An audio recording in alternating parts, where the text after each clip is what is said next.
আসসালামু আলাইকুম। Crime TV থেকে সাংবাদিক সৈয়দ এনামুল হক নিপু বলছি। আজকে আমি যে বিষয় আলাপ করব তা হলো, হঠাৎ করে আমরা দেখতে পেয়েছি যে সারা দেশ একটি বিশৃঙ্খল পরিস্থিতির ভিতরে আছে। বিশেষ করে ঢাকায় যারা লাল স্বাধীনতা পেয়েছেন, যে সমন্বয়কারীরা, তারা নিজেরা যুদ্ধ করছেন। College versus college. কদিন আগে দেখেছি ঢাকা কলেজ বনাম সিটি কলেজ, দুদিন ধরে দেখছি সোহরাওয়ার্দী কবি নজরুল একাদশ ও মোল্লা কলেজের মধ্যে প্রতিযোগিতা। আর এই প্রতিযোগিতায় এই পর্যন্ত 6 উইকেটের পতন ঘটেছে সম্ভবত। কারণ এই পর্যন্ত এটা অবশ্য আমি নির্ভরযোগ্য কোথাও পাইনি, তবে এরকম ছবি আমার কাছে চলে আসছে। 6 উইকেটের পতন অর্থাৎ 6 জন নিহত হয়েছে, এরকম একটা খবর। যে একাদশের সোহরাওয়ার্দী একাদশের 4 জন আর মোল্লা গ্রুপের হলো 2 জন, এইভাবে 6 জনের পতন হয়েছে। তারপর আজকে যে নিউজটা সবচেয়ে বেশি ভাইরাল হয়েছে সেটা হলো যে গতকালকে রাত থেকে সারা বাংলাদেশ থেকে বেশ কিছু লোক, জনসাধারণ, প্রান্তিক মানুষও শাহবাগে জড়ো হচ্ছিলেন। তো এবং ট্রাক, বাস, প্রাইভেট কারে শাহবাগে জড়ো হয়েছেন। তাদের একটি মানে বিষয় যে কি ব্যাপার, রাতে অনেক কিছুই সন্দেহ করলেন। পরবর্তীতে সকালে বিশ্ববিদ্যালয়ের কিছু ছাত্র তারা পুলিশকে ফোন দিলেন, পুলিশ আসলেন, বিশ্ববিদ্যালয়ের প্রশাসন, ছাত্র এবং পুলিশ মিলে তাদেরকে সরিয়ে দিলেন এবং কিছু লোককে মারামারি করলে পুলিশের হাতে দিয়ে দিলেন।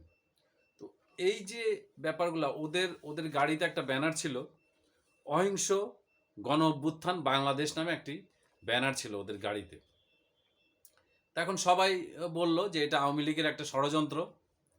আওয়ামী লীগ প্রতি বিপ্লব ঘটানোর জন্য রাষ্ট্রে বিশৃঙ্খল পরিস্থিতি তৈরি করার চেষ্টা করছে।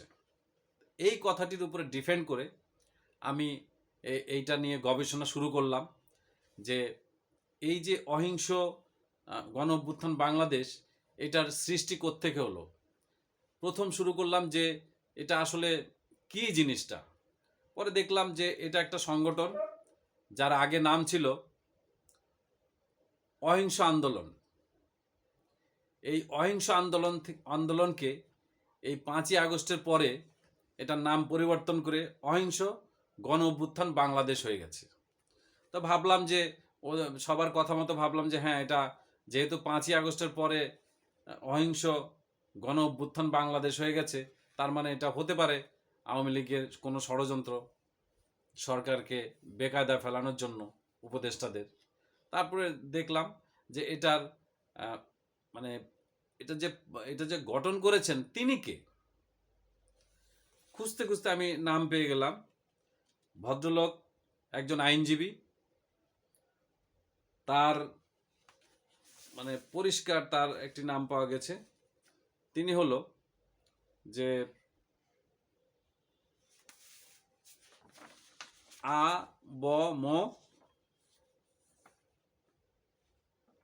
দুঃখিত, 1 মিনিট।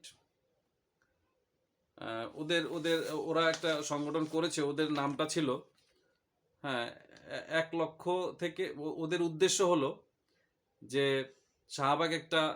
শাহবাগে এসছে তারা 1 লক্ষ টাকা থেকে 1 কোটি টাকা পর্যন্ত সুদমুক্ত ঋণ তাদেরকে দেওয়া হবে। এইভাবে করে গ্রামের প্রান্তিক সহজ সরল সাধারণ মানুষকে নিয়ে এসেছে। আর তারা টাকাটা কোথায় পাবে? টাকাটা হলো আওয়ামী লীগ সরকার যে লুণ্ঠন করেছে যে টাকাগুলো, এবং যারা বিদেশে পাচার করেছে যে টাকাগুলো, এবং দেশের ভিতরেও আওয়ামী লীগ সরকার লুণ্ঠনকৃত যে টাকাগুলো আছে সেগুলোকে উদ্ধার করে তারা সুদমুক্তভাবে ঋণ দিবে 1 লক্ষ থেকে 1 কোটি। এবং তারা একটা স্লোগান তৈরি করলো, যে স্লোগানের নাম দিয়েছে তারা,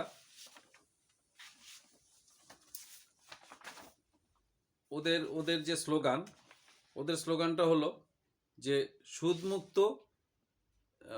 কি পাচারকৃত অর্থ ফেরত আনবো এবং বিনা সুদে ঋণ নিব, এরকম একটা মানে স্লোগান তাদের ছিল।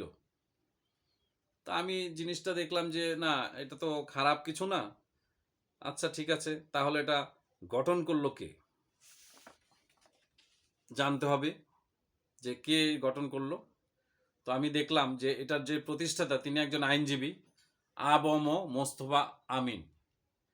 আবম মোস্তফা আমিন ভদ্রলোককে আমি চিনতাম, কারণ ওনার সাথে আমার কয়েকবার সাক্ষাৎ হয়েছে। আমি আন্তর্জাতিক মানবাধিকার সংস্থা আইন সহায়তা কেন্দ্র আশোকে যখন আমি একজন পরিচালক হিসেবে ছিলাম, ওই সময় আমার যে বস ছিলেন আহ, সাংবাদিক শামসুল হক নিউটন, ওনার সাথে ওনার খুব আন্তরিকতা ছিল এই লোকের, এবং তারা উভয়ই একটা আন্দোলন করতো ভিসামুক্ত বিশ্ব, এবং সেই আন্দোলনে আমিও যেতাম, ভিসামুক্ত বিশ্ব। ওইভাবে এই এই মোস্তফা আবম মোস্তফা আমিনের সাথে আমার পরিচয়। কিন্তু আমি ধীরে ধীরে একসময় দেখলাম যে উনি একটু বিএনপি ঘেঁষা লোক। তখন আমি আসলে একটু কম যাওয়া শুরু করলাম এবং একসময় যাওয়াই বন্ধ করেছি। তো উনি এই ভিসামুক্ত বিশ্ব এই আন্দোলনটা করতে করতে উনি একসময় গঠন করলেন forward party, Bangladesh forward party নামে একটা পার্টি গঠন করেছেন। এবং এই পার্টিটা বিএনপি যে জোট ছিল বিএনপির, সেই জোটের সাথে সম্পৃক্ত হয়েছে। এই পার্টিটা বিএনপির জোটের সাথে ছিল। গত 2018 সালে যে জাতীয় নির্বাচন হয় এবং ডক্টর কামাল হোসেনের নেতৃত্বে যে ঐক্যফ্রন্ট গঠিত হয় বিএনপি সহ, সেই ঐক্যফ্রন্টেও তিনি ছিলেন। কিন্তু এই ঐক্যফ্রন্টের ভিতরে যখন জামাত চলে আসে, তখন তিনি ওই ব্যাপারটাকে তুলে ধরে উনি ওই ফ্রন্ট থেকে বেরিয়ে আসেন। পরবর্তীতে উনি 4 বছর আগে নাম দেন গণ আন্দোলন, মানে একটা বাংলাদেশ গণ আন্দোলন, এরকম একটা নাম দিয়েছেন আর কি, বুঝছেন, অহিংস গণ আন্দোলন, অহিংস আন্দোলন বাংলাদেশ, এরকম একটি নাম দিয়েছে তিনি 4 বছর আগে। এবং তার উদ্দেশ্য ছিল যে আওয়ামী লীগ আমলে যে লুণ্ঠনকৃত যে টাকাগুলা, সেই টাকাগুলাকে বাংলাদেশে আনবে, এনে তারা সারা বাংলাদেশে যে প্রান্তিক লোকগুলো আছে তাদের 1 লক্ষ থেকে 1 কোটি টাকা পর্যন্ত সুদমুক্ত পুঁজি দিবে। তারা ব্যবসা করে পরে ধীরে ধীরে এই টাকা ফেরত দিবে সরকারের কাছে। এরকম একটা মানসিকতা নিয়ে তারা গঠিত। এবং তিনি খুবই তোড়জোড় শুরু করছিলেন এই সময়। 2023 সালে যখন এটা নিয়ে উনি অনেক বাড়াবাড়ি শুরু করেছেন, ওই সময় উনি 2023 সালে গ্রেপ্তার হয়েছেন এবং বেশ কিছুদিন তিনি কারাগারেও ছিলেন। তো এটা মোটামুটি ওনার পরিচয়টা পেলাম। পাওয়ার পর দেখলাম যে উনি কি করেছে আসলে। উনি এরপরে তিনি যখন 5ই আগস্টের আওয়ামী লীগের পতন হয়, ওই সময় তিনি এই এই ওনার যে অহিংস গণ আন্দোলন, এটার নাম পরিবর্তন করে উনি করলেন অহিংস গণ অভ্যুত্থান বাংলাদেশ। এবং তার আন্দোলনটা সারা বাংলাদেশে আপনি এই যে ফরওয়ার্ড পার্টির একটা পেজ আছে, ওই পেজে আপনি যদি যান, এটা আপনি সরাসরি এটা সত্যতা পাবেন যে আমি যে কথাগুলো বলছি এই কথাগুলো ভুল কিনা আপনি পেয়ে যাবেন। ওনাদের একটা টার্গেট ছিল, এবং ওনার যে ওই পেজে আমি পেলাম যে উনি 1 কোটি লোকের উপরে লোকদের ওনারা অলরেডি ফর্ম পূরণ করেছে। 1 কোটি আরও বেশ কিছু, 1 কোটির উপরে ফর্ম পূরণ করেছে। এবং তারা গত 18ই আগস্ট একটা ছোটোখাটো জনসভাও করেছে ঢাকায়, একটা জনসভা করেছে। পরবর্তীতে তার 15ই অক্টোবর ওনার ফেসবুকে উনি একটা স্ট্যাটাস দেন যে 25শে নভেম্বর শাহবাগে স্মরণকালের একটা সভা করবে তারা, এবং সেই উদ্দেশ্যে ওনারা 20 থেকে 30 লক্ষ লোক জড়ো করার জন্য একটা উদ্যোগ নিয়েছেন শাহবাগে। তো তারা কারা? গ্রামের, সারা দেশের গ্রামের বা শহরের যে প্রান্তিক যে লোকগুলো আছে, যাদেরকে উনি বোঝাতে পারেন যে এই টাকা নিয়ে এই কাজ করব, এরকম লোকগুলাকে উনি টার্গেট করলেন এবং সেই অনুযায়ী উনি কাজ করলেন। কাজ করে গত 22শে নভেম্বর ওনারা জাতীয় প্রেস ক্লাবে একটি সভা করলেন এবং সেই সভায় ওনারা পরিষ্কার 25 নভেম্বরের কথা উল্লেখ করলেন। এবং ওনাদের ওই পেজে ঢুকে আমি আরও একটা জিনিস দেখেছি, আরেক অ্যাডভোকেট মোহাম্মদ জিয়াউর রহমান, উনি এসব অনেক ভালো ভালো এরকম বক্তব্য দিতেন। ওই পেজটার মধ্যে আছে, এখনও ওই পেজটা তো রানিং আছে ফরওয়ার্ড পার্টির, আপনারা ঢুকে দেখতে পারেন। তো আমি দেখেছি। তো ব্যাপারটা হলো, ঘটনাটা এরকম। তো এই যদি হয়, উনি একজন আওয়ামী লীগ বিরোধী লোক, কিন্তু এই যদি হয় তাহলে আপনারা কথায় কথায় আওয়ামী লীগ খুঁজছেন কেন যে কোনো আন্দোলনের বিষয়? যেমন এর আগে যখন আপনারা আন্দোলন করেছে আপনার আনসাররা, তখন আপনারা বললেন যে আনসার লীগ এখানে। এরপরে রিকশালারা মানে আন্দোলন করতেছে কি নিয়ে? যে শেখ হাসিনা বলেছিলেন যে মহাসড়ক বাদে অন্য রাস্তায় এই অটো চলতে পারে, কারণ তাদের পেটের ব্যাপারটা চিন্তা করে, বেকারত্বের কথা চিন্তা করে শেখ হাসিনা এই উদ্যোগটা নিয়েছিলেন এবং সেই অনুযায়ী রিক্সাগুলো চলতো শুধু মহাসড়ক বাদ দিয়ে।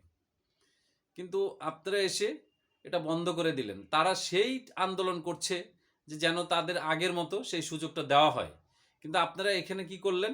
কিছু লোককে সাজিয়ে আপনারা রেকর্ড নিলেন যে এই আওয়ামী লীগ, ছাত্রলীগ, যুবলীগ এই কাজগুলো করছে। আওয়ামী লীগ, ছাত্রলীগ, যুবলীগের পোলাপানটা কি রিক্সাওয়ালার মতো লাগে নাকি? হ্যাঁ, তো যাই হোক, আপনারা এই কাজগুলো করলেন এবং তাদের দমায় আপনি বললেন রিক্সা লীগ, না আগে ছিল আনসার লীগ, পরে রিক্সা লীগ। এখন এই যে গত সপ্তাহব্যাপী যে কলেজে কলেজে যুদ্ধ, হ্যাঁ, কলেজে কলেজে যুদ্ধ, মারামারি, হানাহানি, কাটাকাটি, এবং তারা পরিচিত সেই সমন্বয়কারীরাই তারা। ইভেন সেই যাদের নিয়ে আন্দোলন করেছেন, লাল লাল প্রত্যেকের পেজ আপনি ফেসবুক দেখলে দেখা যায় লাল। ফেসবুক বলেন, টিকটক বলেন, বা আদার্স অন্য কোনো অ্যাকাউন্ট থাকলে সবই লাল। তো সেই লাল স্বাধীনতা যারা, তাদেরকে বা ধরায় দিছে, হ্যাঁ, সেই লাল স্বাধীনতালারা এখন যুদ্ধ করছে। তারা এতটাই স্বাধীন হয়েছে যে তারা শিক্ষকদের জোর করে পদত্যাগ করিয়েছে, জোর করে শিক্ষকদের মারামারি করেছে, জোর করে শিক্ষকদের গায়ে মানে গলায় জুতার মালা পরিয়েছে, যার কারণে কোনো কোনো শিক্ষক স্ট্রোক করে মারা গেছেন, কোনো কোনো শিক্ষক আত্মহত্যা করেছেন। এরকম অনেক নজির রয়েছে। হ্যাঁ, তো এই কাজগুলো আমরা করছি। সেই ছেলেগুলাই এইভাবে মারামারি করে, আমি দেখলাম গতকালকে দেখলাম সোহরাওয়ার্দী কলেজ লুটপাট হচ্ছে, ভাঙচুর এবং লুটপাট। এভাবে ভাঙচুর একটা কলেজে, সেই গণভবনের মতো, এটা হতেই পারে না।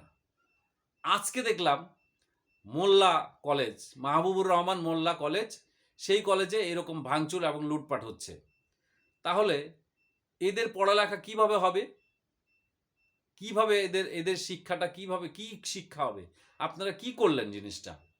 আমি আমার অনেক অনেক ফেসবুক স্ট্যাটাস, ওই ফেসবুকটা বন্ধ করে দিয়েছেন আপনারা, কারণ আমি আপনাদের কিছু লজিক যুক্তি তুলে ধরেছিলাম, যার কারণে আপনারা বন্ধ করে দিয়েছেন। আমার 2009-এ করা ফেসবুকটা, সেই ফেসবুকে আমি অনেকবার লিখেছি যে শেখ হাসিনা যদি ক্ষমতা থেকে পদত্যাগ করেন তাহলে রাষ্ট্র পরিচালনা করবেন কে? কারণ বেগম খালেদা জিয়া অসুস্থ, তিনি রাষ্ট্র পরিচালনা করা তার পক্ষে সম্ভব না। তাহলে এমন কেউ নাই যে রাষ্ট্র পরিচালনা করবে, এরশাদ সাহেবও নাই। তাহলে কে পরিচালনা করবে? আজকে আমার কথার সত্যতা এসেছে। 5ই অক্টোবরের পর থেকে যারা রাষ্ট্র পরিচালনার দায়িত্ব নিয়েছেন, কোনো রাজনীতিবিদ নাই। আপনারা এনজিও গ্রুপ করেছেন একটা, ডক্টর ইউনূস সাহেবের নেতৃত্বে এনজিও গ্রুপ। এই এনজিও গ্রুপ আপনারা আইন শৃঙ্খলা, সবচেয়ে বড় যেটা, আইন শৃঙ্খলা রক্ষা করতে পারছেন না, বাজার নিয়ন্ত্রণ করতে পারছেন না, মানুষের সিকিউরিটি নিয়ন্ত্রণ করতে পারছেন না।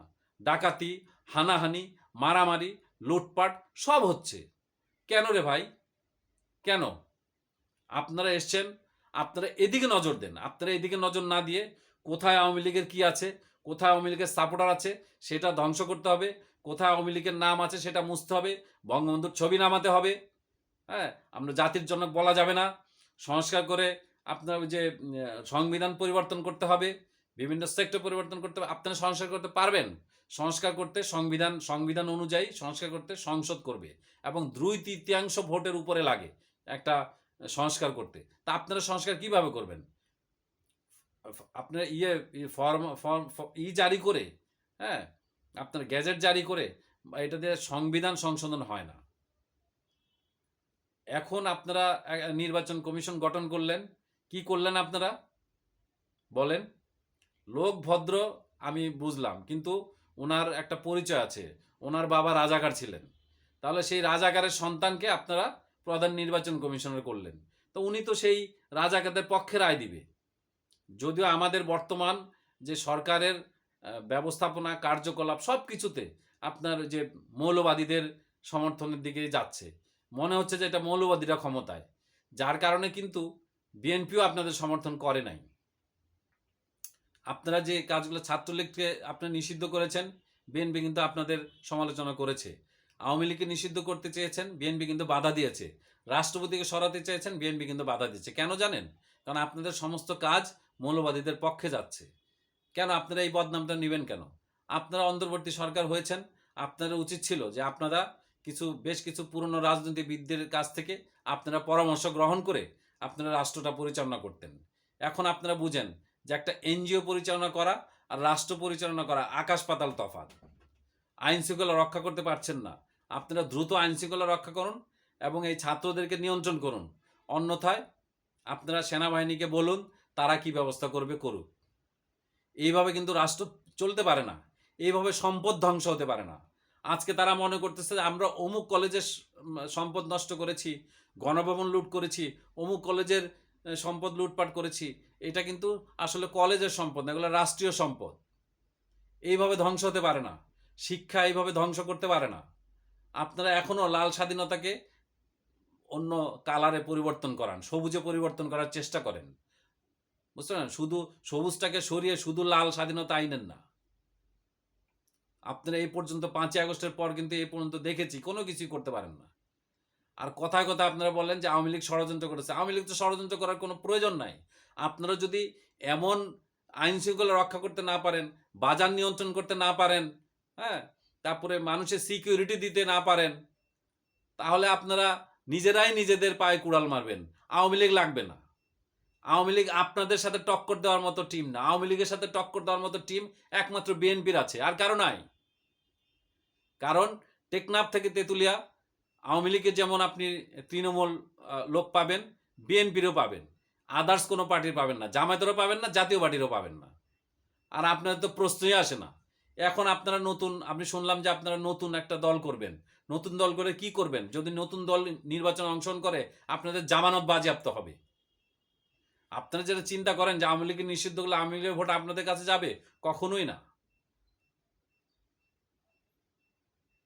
আওয়ামী লীগে যারা নৌকায় মার্কা যারা ভোট দেয়, তারা কোনোদিন অন্য দলে দিবে না, এটা আপনারা মাথায় রাখবেন।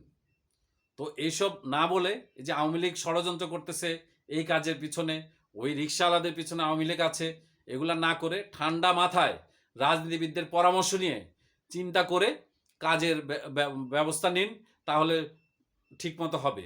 আর এখন নির্বাচন কমিশন গঠন করেছেন, আপনারা আগামী 2 ফেব্রুয়ারির ভিতরে নির্বাচন দেওয়ার কথা হিসাবে সংবিধান অনুযায়ী আরও 6 মাস বৃদ্ধি করে আপনারা ইলেকশন দেন, দিয়ে নির্বাচিত সরকার হাতে ক্ষমতা দিয়ে আপনারা চলে যান। আর যদি কারো নির্বাচন করার ইচ্ছা থাকে স্বতন্ত্র হিসাবে বা কোনো দল হিসেবে, উনি পদত্যাগ করে সেই দলে জয়েন করুক। এই জিনিসগুলো করেন, কিন্তু আপনারা নিজের কাঁধে বদনামটা নিয়েন না। আর পাশাপাশি আওয়ামী লীগকে ছোট করার জন্য এইভাবে উঠে পড়ে লাগেন না। এর কারণ আওয়ামী লীগ হলো মানুষের হৃদয়ের সংগঠন। আর পারিবারিক তন্ত্র আমাদের এই দক্ষিণ এশিয়ার পারিবারিক তন্ত্রই হয়। পাকিস্তানে দেখেন ভুট্টোর মেয়ে বেনজির ভুট্টো, বেনজির ভুট্টোর ছেলে এখন বিলাল ভুট্টো। ভারতে দেখেন ইন্দিরা গান্ধী ছেলে রাজীব গান্ধী, রাজীব গান্ধীর ছেলে রাহুল গান্ধী। তো সবই ওইভাবেই। পারিবারিক তন্ত্র আমাদের কাছ থেকে যাবে না। আমি আপনাকে একটি ছোট্ট উদাহরণ দেই। আজকে যদি বেগম খালেদা জিয়া আলাদা দাঁড়ায় যে আমি আলাদা বিএনপি করলাম, আর এদিকে মির্জা ফখরুল সহ সবাই, মানুষ কিন্তু বেগম খালেদা জিয়ার পিছনে চলে যাবে। ঠিক একইভাবে যদি আপনি সাবের হোসেন চৌধুরীকে দিয়ে বা আব্দুল হামিদ চৌধুরীকে দিয়ে বা আইভি রহমানকে দিয়ে আওয়ামী লীগ পুনর্গঠন করার চেষ্টা করেন বা সোহেল তাজকে দিয়ে পুনর্গঠন করার চেষ্টা করেন, আর এদিকে যদি শেখ হাসিনা বলে যে আমি আলাদা, তাহলে কিন্তু আওয়ামী লীগের সব ভোট শেখ হাসিনার দিকে যাবে। তো বাংলাদেশের মানুষের মেন্টালটাই পরিবারতান্ত্রিক, এটা আপনি পরিবর্তন করতে পারবেন না। তো তাই আপনারা এগুলো হাত দেন না। আর হ্যাঁ, যারা অর্থ পাচার করেছে বিদেশে, যারা লুটপাট করেছে, যারা রাষ্ট্রের বদনাম করেছে, যারা আওয়ামী লীগের বদনাম করেছে, যারা বঙ্গবন্ধু পরিবারের বদনাম করেছে, তাদের বিরুদ্ধে ব্যবস্থা নেন, তাদের গ্রেপ্তার করেন, বিচারের আওতায় আনেন, আর বাকিটুকু পরবর্তী সরকার করবে, সমস্যা নাই। কিন্তু আপনারা এমন কোনো কাজ করেন না যে কাজে আপনারা সারা জীবন ভিলেন হয়ে থাকবেন। আমি কিন্তু শুরু থেকে বলেছি ভিলেন হয়ে থাকবেন। তাই আজকে শাহবাগে যে সভাটা করেছে, উনি হচ্ছে সেই নাম করা একটা ভদ্রলোক, উনি আইনজীবী এবং আমি অনেক আগের থেকে ওনাকে চিনি। উনি এই যে ফরওয়ার্ড পার্টিরও উনি আহ্বায়ক, এখনও তিনি ফরওয়ার্ড পার্টির আহ্বায়ক আছেন। হ্যাঁ, তো ওনার লেভেলটা, এই যে আমিন যে ভদ্রলোকটা আছে, ওনার ইটা আপনি আওয়ামী লীগের মাথায় চড়ায়েন না। উনি কিন্তু আওয়ামী বিরোধী একজন লোক। পাশাপাশি ছাত্ররা, সোহরাওয়ার্দী কলেজের ছাত্ররা, কবি নজরুল কলেজের ছাত্ররা, বা মাহমুদুর রহমান মোল্লা কলেজের ছাত্ররা, বা সিটি কলেজের ছাত্র, বা ঢাকা কলেজের ছাত্ররা কেন এরকম করছে সেটাও আপনারা দেখেন, তদন্ত করে দেখে জিনিসগুলো করেন। এখানে আপনার আওয়ামী লীগের লেজুর বুদ্ধি পাবেন না, কারণ আওয়ামী লীগ এইভাবে আপনাদের খাটো করতে যাবে না। আওয়ামী লীগ যদি রাস্তায় নামে, এখন যদি শেখ হাসিনা ডাক দেয়, এখন ঢাকা শহরে যদি বলে যে কালকে সকালে বেরিয়ে আসে, 1 কোটি লোক বের হয়ে আসবে। তো যার কারণে আওয়ামী লীগের সাথে অন্য কোনো কিছু তুলনা করবেন না। শেখ হাসিনা এখনো বলে নাই, যার কারণে আওয়ামী লীগে কেউ আসবে না। আপনারা ঠান্ডা মাথায় ইলেকশন পর্যন্ত যান, নির্বাচন দেন, নির্বাচন দিয়ে নির্বাচিত যদি বিএনপিও ক্ষমতায় আসে, তাদেরকে ক্ষমতা হস্তান্তর করে আপনারা চলে যান সসম্মানে। কিন্তু আর বাড়াবাড়ি করতে চেষ্টা করেন না, আর বিভিন্ন দোষ আওয়ামী লীগের ঘাড়ে চাপায়া দিয়েন না। আল্লাহ হাফেজ। জয় বাংলা, জয় বঙ্গবন্ধু।